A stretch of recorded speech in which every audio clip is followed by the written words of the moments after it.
Hello, everybody. Welcome to Sunday Jamz. After a long hiatus, we're finally back. It's Joe, Shak, and Sam, the full crew. And today we're reviewing Humanz, Gorillaz' new project. Did it disappoint or did it impress? Let's find out.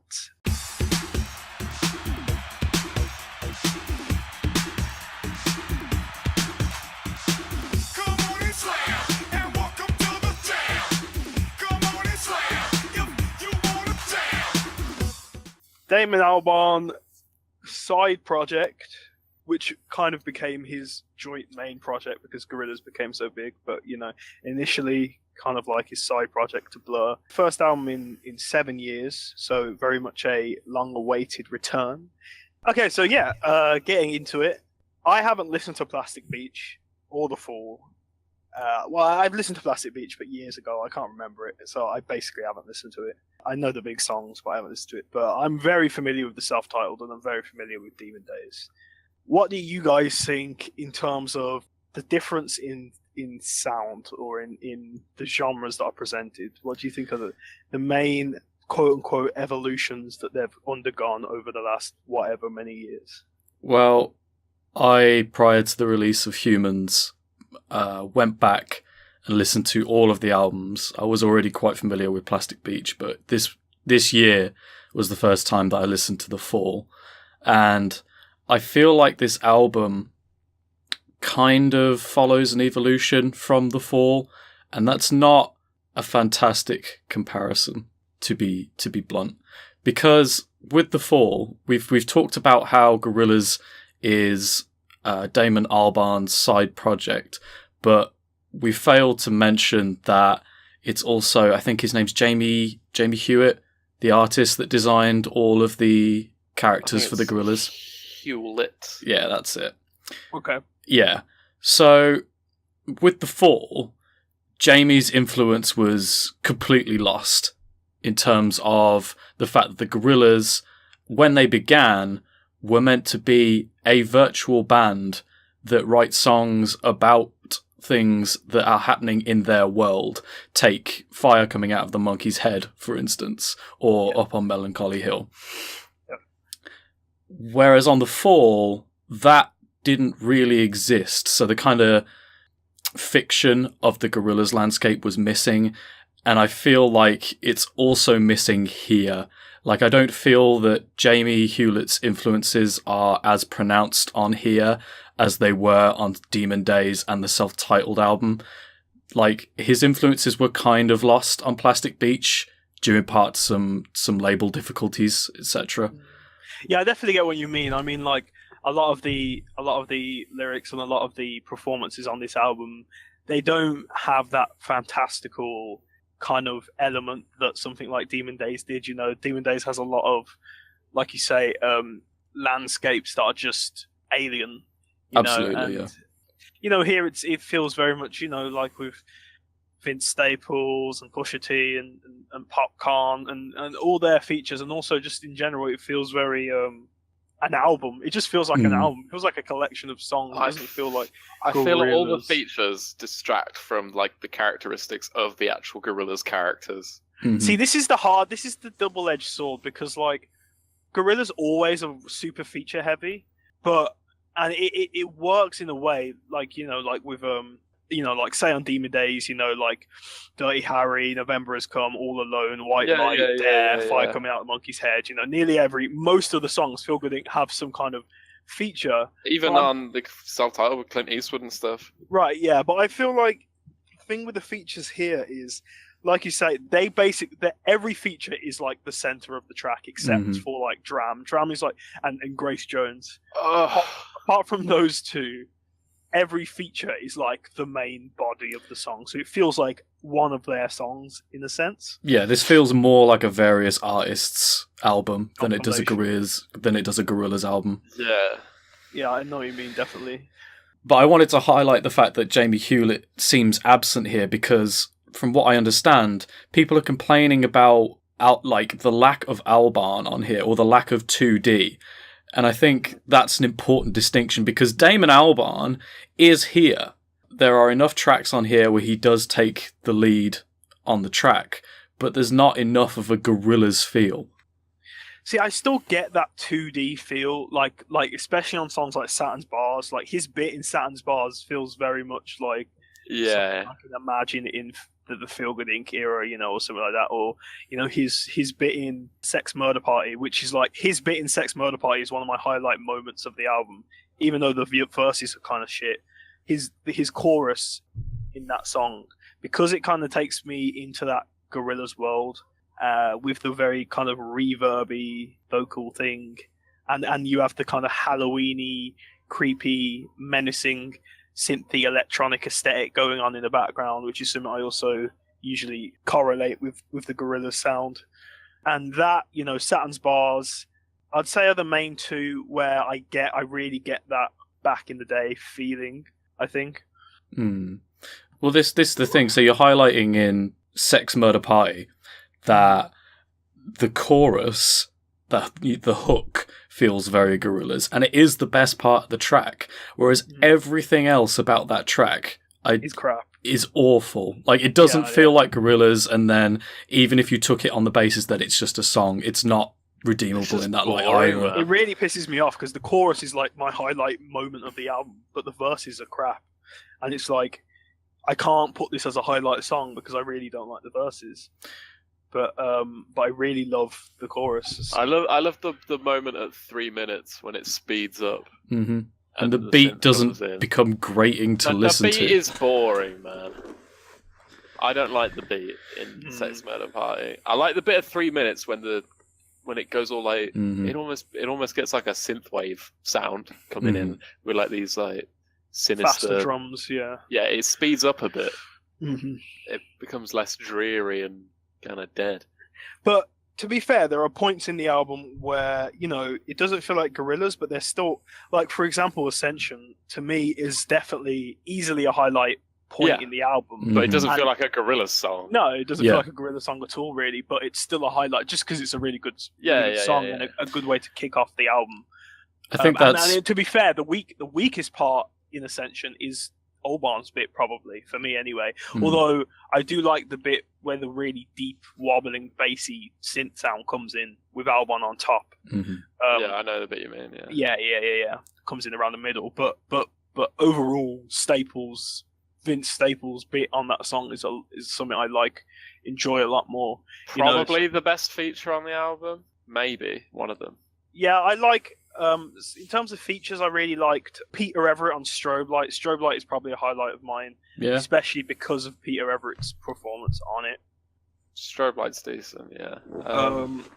I like go on. Grace Jones on Charger, although she's like madly underutilized. Yeah, Charger is a low light for me because I don't know. It feels like a huge mess of a song. Charger feels like an unfinished song. I don't like what Damon's vocals are doing. No. It just sounds dumb. I'm really unsure about the fat electric guitar. Like, in a sense, it's kind of cool. Like, it's different, and it kind of threw me back. Like, whoa, like, I wasn't expecting that. But in another sense, it's like, this is kind of grating. Like, the way it just repeats, and I don't know, it kind of reminds me, it kind of gives me that same vibe that, like, White Light gives me in Demon Days, where it's like, this feels a bit too loud and... See, with White Light, I think like it's very repetitive and it gets annoying. But with Charger, I like as the kind of name implies, I felt that this guitar riff just kind of kept things building up and building up and building up, and then you do get a kind of payoff where Grace Jones and 2D's vocals come together in unison at the end. But as Joe kind of pointed out, Grace Jones is so underused on this part of the album because she sounds so good. And when you actually know Grace Jones was going to be on this project, and then when I was looking through the features, I was like, "What, Grace Jones?" Yeah, I'm man. looking forward to that song. And then it's just so underwhelming. Yeah. Like, as far as I understand it, the recording process of this song was that Grace Jones heard the instrumental and ad-libbed on top of it, and I'm like, why would you do that? That's shit, man. Why did she just come in to ad-lib and then... Basically, like, she just ad-libbed over it, and then Albarn ordered her ad-libs in such a way that it made kind of sense or had an effect. This isn't a low light for me, but it's not a highlight either. What, Charger? I like everything but Damon's vocals. Right, okay. On that track. On that track, yeah. Yeah. Like, if it was just Grace singing, or if Damon's 2D's bit sounded less like stupid and sounded more like an actual song, I might have enjoyed it more, but it's definitely not a highlight either. Yeah. I mean, the low light, the worst feature is still everyone on We Got the Power, because that's still like it's still the fucking shit. Well, this is like, this is a problem that affects all of the album. There are a couple of features on here where it just you just wonder why this person was put on this album. Like Danny Brown, especially. Oh, I don't know. No, I don't agree. I really don't like. Danny Brown was perfect. No, like no, definitely. with. That's the kind of wacky shit that Danny Brown would rap over. That kind of weirdly bouncy shit. Like I can imagine Danny Brown like on a track like that. Submission is one of my favourites on the album. Really? Yeah, same. It's probably a highlight for me as well. And I think it's because it suits Danny Brown perfectly, because Danny Brown is always spitting over these whacked out weird beats. Like he's the only person. It's a bit like MF Doom on November Has Come. Like there's certain rappers that have this really unorthodox style and tone in their voice, and they fit perfectly on these kind of weird carnival-y Gorillaz sounds, and you know, and I think Danny Brown is another one that I just thought this weird beat, and also Kelela on this song is really good as well. She was on Danny Brown's album like last year, so he probably he probably brought her in or something. Yeah. So yeah, that was a highlight, but you didn't like it, Sam. Well, I liked Kalela's part, and the song was, I thought it was okay. Like it was decent. And then you get this transition, and then suddenly the tone of the song flips to the point where, and I don't particularly like Danny Brown anyway. Yeah, I listened to Atrocity Exhibition, and I like the track that we featured on Sunday Jamz a while ago now, but the album as a whole, I find him really grating, and I didn't think that this sudden sharp transition in tone was like to the betterment of the song. I know what you mean. I feel like this isn't like the best possible choice of like placement, but I still like the track a lot. Okay. Compared to the rest of the album, I can still very much picture Danny Brown on this song. Like it didn't feel out of place for me personally. Can I ask you how you feel about Moments? Moments is okay. It's very close between We Got the Power and Moments for the worst on the album, but Moments is fucking terrible. And De La Soul has the worst feature on this project by far. You think? It's like, I found it like unlistenable. Like the second time I went through this, I was like, I can't not skip this song because it's crap. The drum sound is so bad. Like the beat in this, and like the drum is so like forward, like it's such like to the front of the song. And then, like, everything's messy. De La Soul's got, like, auto-tune on, and it's just like, what the fuck is going on? It's just... And the beat just sounds, like, ridiculous. Like, it sounds like a joke. See, that's why I like the song. I like the energy and the bombacity and the kind of just obnoxious sound of this fucking kick drum that just pounds into your head, combined with this, like, kind of joyous energy in the verses. And then you get the weird... like kind of girl choral vocals towards the end of the track. It's just so wacky. I loved it. What you mean. Yeah, like, I don't love it, but I definitely don't hate it either. Like the best thing about the song was the little synth outro bit. I thought that was really nice. You know, when the little whistling synth comes on to take the song out. I thought that was really nice, but I thought De La Soul was fucking awful on this. I didn't like the ending of it actually. I thought that. I feel like on a few of the tracks, like the song just kind of stops what it's doing and becomes like just this weird spacey, aimless, like fade out ending a lot of the time. That's with Moments, but it was only a good thing to me because I wanted Moments to stop what it was doing. So it was like, oh, good, it stopped that horrible I noise. feel like a few different tracks do that on this album. What, just kind of peter into this They just kind of like it. It sounds like they just slapped like a weird, just spacey ending on it. Well, speaking of just slapping something on the album, all the interlude tracks on this are crap.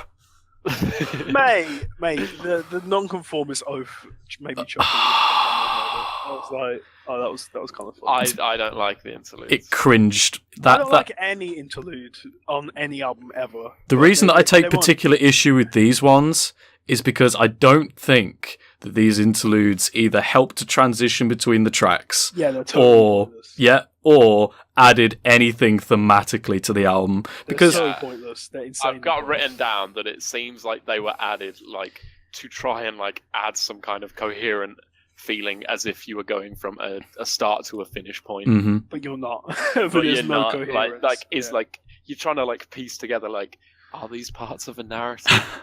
Is there actually anything happening? Right. Or is this just like random feature songs that don't mean anything? The thing is, Gorillaz, they don't have to weave narratives. Like Demon Days, there's no narrative. There's not really a good cohesion. It's just the way they've ordered the songs works, and that's all you really need. It just the way Demon Days is ordered. It doesn't like jar. It doesn't like flip back and forth from different sounds. Like it's quite like Last Living Souls, Kids with Guns, Oh Green World. Okay, that's one thing, and then you've got Dirty Harry and Feel Good Inc. That's another thing. Yeah, there's like a natural progression in tone, as opposed to this forced crowbarred in elevator going up fucking bollocks that's on this album. Yeah, it was weak and pointless, like the interludes. And like I said, I don't think I've ever heard an album where I was like, oh man, those interludes were so vital to this album. And it just pisses me off when I'm looking at the track list as well, and it's like, there's like a million tracks. It's like, I swear half of these are just shit.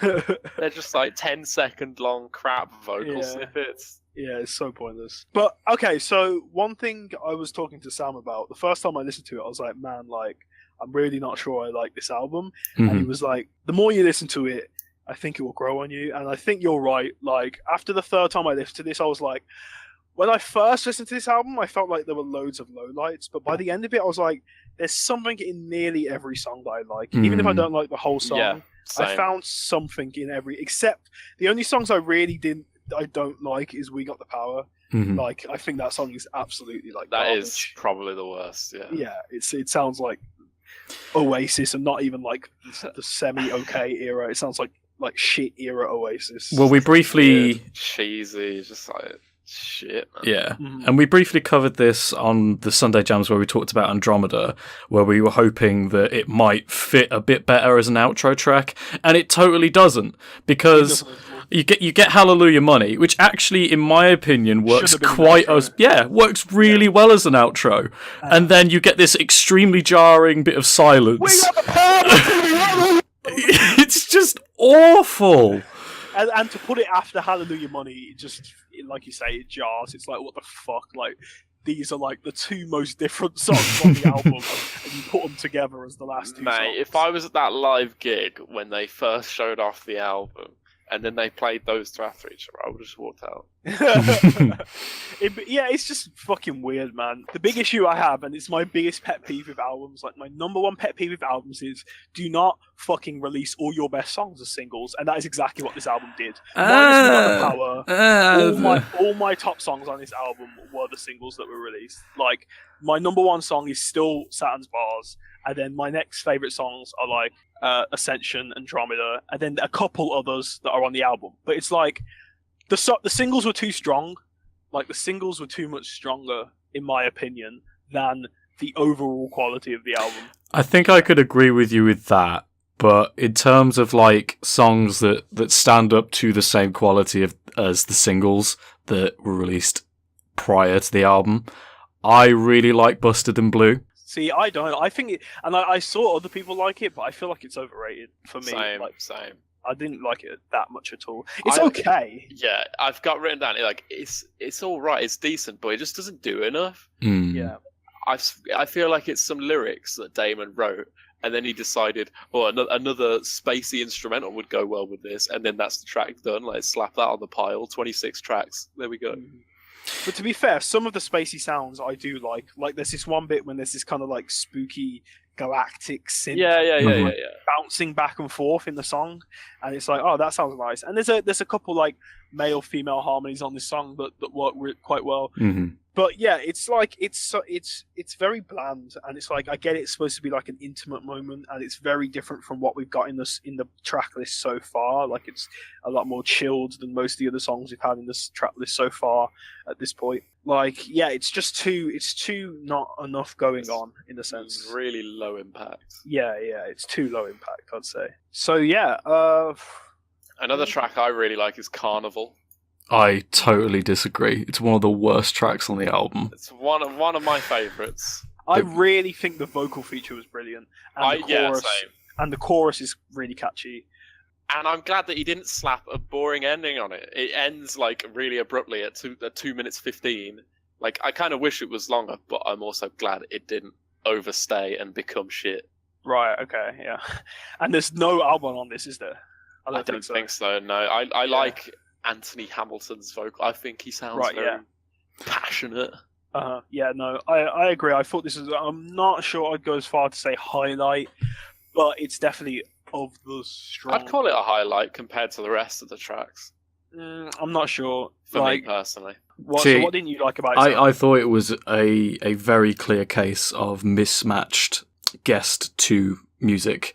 Like, I like Anthony Hamilton's vocals, but the beat here really grated on me. I don't know whether it's something to do with the production of this album, but it was just annoying to listen to. And I don't like the hook, actually. I really like it. Yeah, I really like the hook. It didn't do anything for me, and I always skip this track when I listen to the album now. The beat, it makes me feel like I'm walking into like a crazy like club atmosphere or something. It sounds just huge. It just gives me something more than a lot of the tracks do. Fairs. So you considered Carnival to be a kind of highlight compared to the remainder of the track list.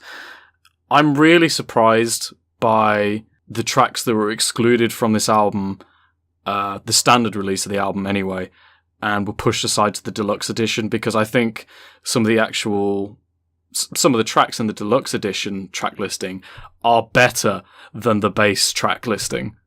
The Apprentice, Can I just say, okay, The Apprentice. Yep. Rag and Bone Man can fuck out of the most non-unique, boring thing. He actually sounds like a stock singer. I know, it's so crap. I'm so sick of him and hearing him like he's anything special. Like, I get it, he's fat and has a beard. Nobody blame on me. He doesn't look like, I get it, he's not a typical looking guy. But beyond that, it's like, come on, man. I haven't even seen him. He's just like a fat guy with a big beard, and everyone's like, "Oh my god, I can't believe he made it." I didn't think he would look like Exactly. Yeah, that's why he's so big, because he doesn't look like what you'd expect. But no, I really appreciated the energy that came from Rag and Bone Man, and there's a female vocalist on this track as well. And I really liked her verse as well, and the unison between them as well. And I think it's Zebra Cats that does a rap verse at the end, which is all right. After sitting through We Got the Power and Sex Murder Party and Carnival, like, I don't see any reason why they should be on the album as opposed to that. But I prefer Carnival and Sex Murder Party to every single deluxe edition song. I cannot agree with that. Like, Out of Body is the only one that I like. Well, Out of Body is another highlight for me. Like, I'm gonna discuss this more towards the end, obviously. But Out of Body, Kilo Kish's delivery is so great with the beat, and then you get Zebra Cat's a nice hook, and then you get a kind of soulful outro of the song. Yeah, it's one of the more interesting and dynamic songs on the album for me. I think it's to be fair, cluttered, but I kind of like that. I kind of think that's what it's going for.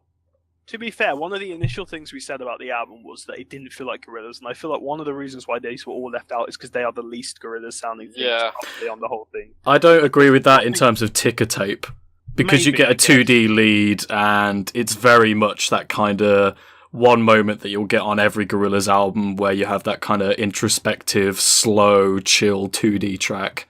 I mean, would you have replaced Busted and Blue with it? It doesn't. No. Okay. No, There's no song I would put onto the album from the deluxe edition. Like, not even Out of Body. Like, even though I might prefer Out of Body to a couple of the songs, like I definitely prefer it to We Got the Power. It doesn't fit anywhere. Like I'm dragging it up the Spotify list, and I can't drop it anywhere. Like this wouldn't. I don't think this would work anywhere. Okay. Except I can't. But maybe after Let Me Out. It's hard to fit things in on this album because one, it's already pretty big, and pretty two, messy. it has no flow anyway. Yeah, it was already pretty messy. I don't know. I don't think it really missed out. Like, it definitely wouldn't change the score I'm going to give it if one of these songs had been on the bulk of the album. I'm not rating the album on the deluxe edition, like the score of the album on the deluxe edition. But to finish that though, Circle of Friends is bad. Yeah, it's crap. So for me, my number one highlight is still Saturn's Bars. I feel like there's so much aspect. Like, this is one of my favorite songs of the year so far, and there's so many aspects about the atmosphere of this song that I really, really love. I think the way the spacey synths are used here, in contrast with the whole kind of spooky haunted house synths, the way they kind of contrast is really cool. And I love the trade-off back and forth between Popcorn going All My Life and then Allborn doing the little singing bit in between of his All My Life. And then the bit when Allborn just goes by himself, I think is his highlight moment on the album. The little breaks in the beats when the music stops and things are just so kind of suave and cool. And I think Popcorn does a brilliant job with the main rap, and the bass is pumping. Yeah, there's absolutely nothing I dislike about that song. Like, I think it's an amazing song. I'm not surprised that this is the song that they gave like a fully animated video to and everything. Yeah, it's the most like it feels the most like it created a world, I guess, or something. Yeah, it's just sonically. It's just the best, I feel. Probably one of the best tracks on the album, in my opinion. Definitely a highlight. And then my other highlights, Andromeda. We've all talked about that before. You can find one of our episodes. But yep, still a strong song, still really catchy, still really pleasant, still a highlight. Although where is Dram? Yeah, I know. Is he even here? I can't find him. Like, I'm stuck. I've listened to it so many times. I'm like, what the fuck? Another highlight is Ascension. As I said, I think it's a great kickoff to the album. So yeah, the three singles, and then beyond the singles, my only other two highlights would be Strobe Light. I don't know if we've already talked about Strobe Light. I like Strobe Light. Yeah, we mentioned. Yeah, I like the really retro, funky disco vibes. Yeah, Pevin Everett gives a nice, solid, soulful vocal performance. Yeah, and I think this is one of the best. I think the first three songs on the album is brilliant because the way they're ordered feels quite Gorillaz in that it's that feeling of like drifting up from genre to genre, but still staying in a kind of tone. I don't know. And past those three albums, that's when it starts getting really messy. But I like the order of Ascension into Strobe Light into Saturn's Bars. Yeah, and I really love the chorus on Strobe Light, man. It sounds super disco. Yeah. So yeah, Strobe Light and Submission. They're my only other two highlights on the album. Okay. Lowlights. We Got the Power. Obviously, probably She's My Collar. I listened to it again and I was like, I don't know, it's weird because it kind of went from almost a highlight to a low light because I realized how repetitive and annoying it was. And then by the third time I listened to it, I was like, man, like, this is really starting to piss me off. Like, I hate how the kind of vocal arrangement is so repetitive. I don't know, it feels pointless. Like, although I kind of like the synth poppy, new wavy kind of sound to it. I personally couldn't put it in my lowlights because of just how good everything sounds, even if it is kind of repetitive. Yeah, I'd agree. I like the kind of plucked string sound that acts as the kind of bass as the beat. Boom, boom. It's very new wave. The backing of it is nice, but I really hate what he did on top, and it kind of drags it down to a low light. Other than that, I don't know. Probably in Moments is my only other low light for the reasons I've already talked about. Moments. Yeah, Moments. We Got the Power, and Hallelujah Money is like it's definitely on the fence between low light and mid light. It's definitely almost a low light, but in the context of the album, it's better because the album was so like messy and inconsistent and variant in quality that when they got to Hallelujah Money, it was like, oh, at least this feels a bit more.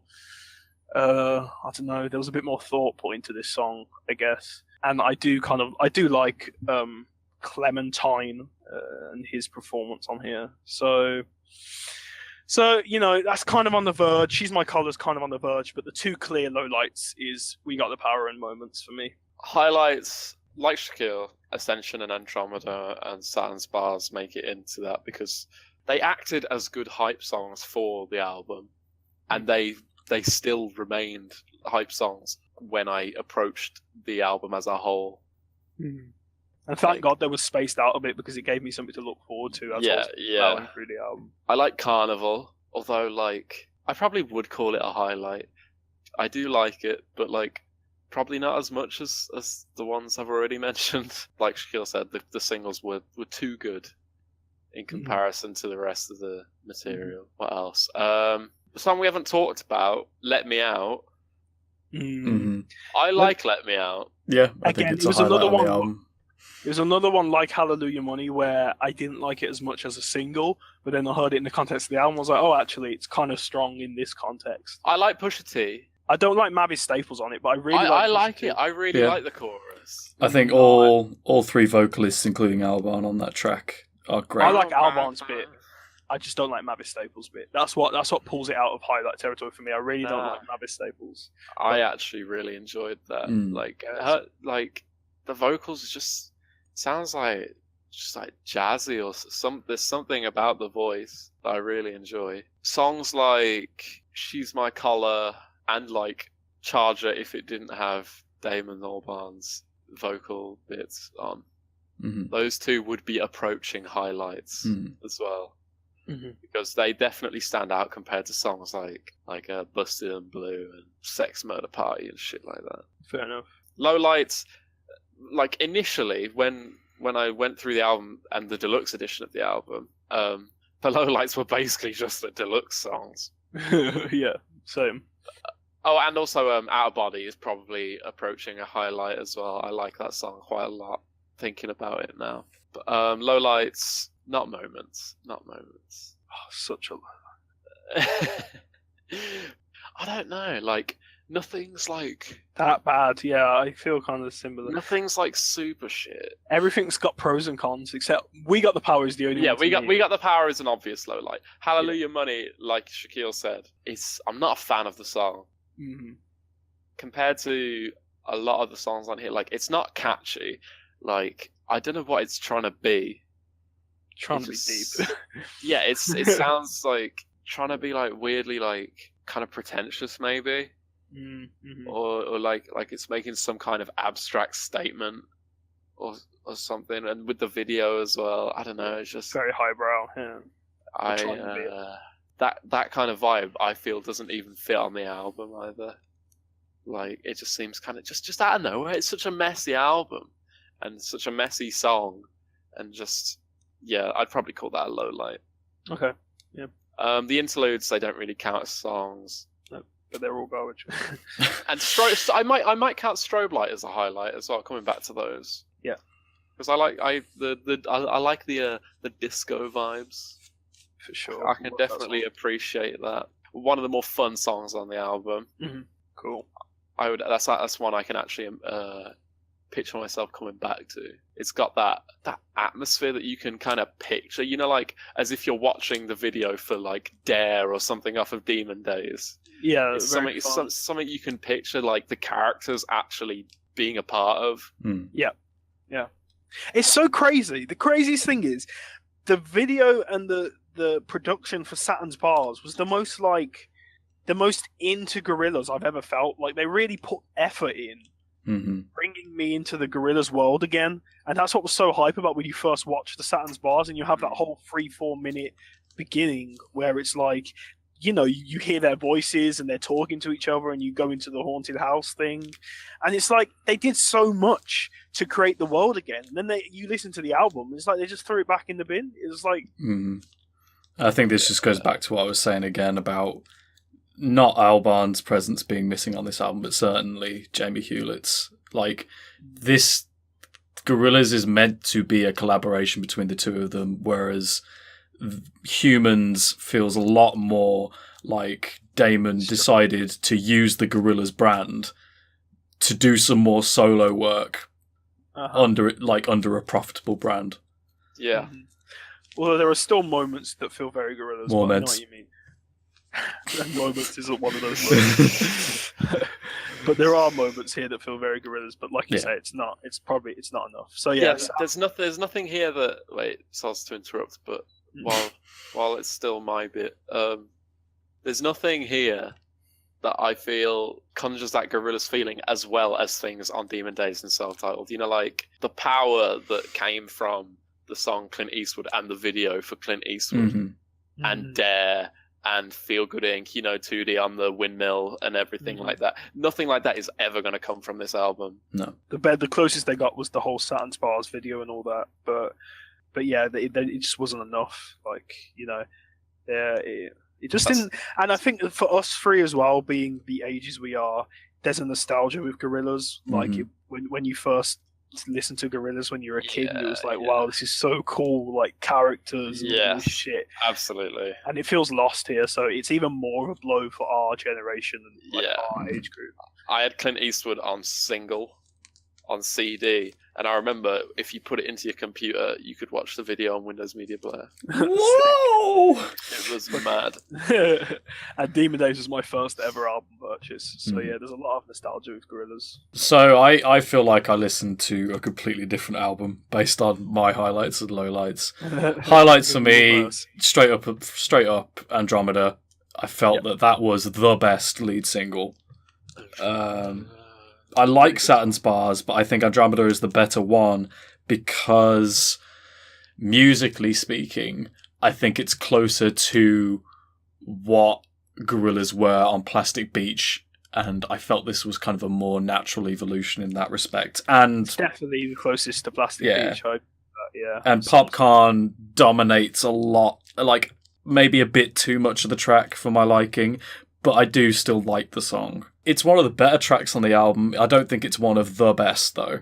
In my opinion, Hallelujah Money is also one of the best albums on the track. One of the best tracks on the album, just because I felt like it created a very powerful, rich atmosphere. And it was one of the more interesting tracks on the album for me. Like this, in terms of what Gorillaz have done before, I don't feel like this had been like a spoken word had been done before, except maybe if you want to count Fire Coming Out of the Monkey's Head. Yeah, that's very spoken word. Yeah, sure. That's even more spoken word than this, to be fair. But because this one feels more melodic. This one feels a lot more melodic than Fire Coming Out of the Monkey's Head. Like that is pure deadpan spoken word. And I like Busted and Blue. I could see why you two wouldn't be so into it based on what you've said, and I just really enjoyed how it, like we've talked about how the album's quite messy. I felt like the transition in tone between Andromeda and Busted and Blue was really nice. I like Albarn's vocals here. I feel like it's the best part Albarn has on the entire album, and as you've highlighted, that kind of spacey synth followed by like clicks that echo. Yeah, I feel like it's a highlight. And if I had to pick one more, I guess I'd pick Let Me Out. And I guess that kind of echoes the sentiment that we've been talking about, that this album does suffer from the lead singles being, you know, the stronger parts of the album, unfortunately. And in terms of lowlights, there's not a lot on this album that's bad. And as someone said earlier, there is something in every song that I do like. But if I have to pick what are the worst tracks on the album, then it is We Got the Power. You could quite happily cut that completely and you'd have a better album. Not that much better, Maybe I've warmed to Carnival after our discussion, but I still feel like I'm going to dislike it when I go and listen to it again. But I definitely want to give it another go. So to me, this is like a 6.0. This is like a low end 6. Like it's the first time I listened to it, I was like, oh, this is very much on the fence between the 5 and the 6. But as I said earlier in the review, it does grow on you, and the songs do go up a bit. So by the end of it, I was like, okay, this can be a steady 6, but it's still in the lower echelons of the 6, you know. So yeah, low 6. Based on how much I like my highlights and how little I care for the rest, and just how little of a Gorillaz feeling it gives me, I'd probably give it like a good 5, maybe a low 6 as well. Okay. Just because like it doesn't even feel like an album. It's like a playlist again. No. It's just like there's a few good songs and a bunch of like ones that I'm gonna erase from my brain. Yeah, I have a playlist specifically for albums like this where I just dump good songs off bad or average albums into it and then never return to the album again. Yeah, like it's just a shame. I will never listen to this album front to back again, I can guarantee that. Yeah, because it's just like, man, like I feel like so much more effort was put into certain songs, and other ones it was just like, okay, we've got features, do a verse, and then we'll I don't know, we'll sort something out. Yeah, so like Shakeel, I'm probably not going to listen to this album front to back again, just because of how poorly it flows, how inconsistent the quality of the tracks are from one another. But with all that said, like, I'm feeling a decent 6 on this. Like, it would be stronger if I didn't find such a problem in the fact that I feel that this is Damon Albarn appropriating the Gorillaz brand rather than him coming with a mindset to produce music for a band that essentially doesn't exist. There are a lot of songs on here that are good, some are even great, but there are equally as many which are problematic or just not worth your time. Final rating is a decent 6. Thank you everybody for listening. If you guys listen to Humanz, what did you think of it? Please let us know. There is new content coming. We have new ideas in the oven, heating up.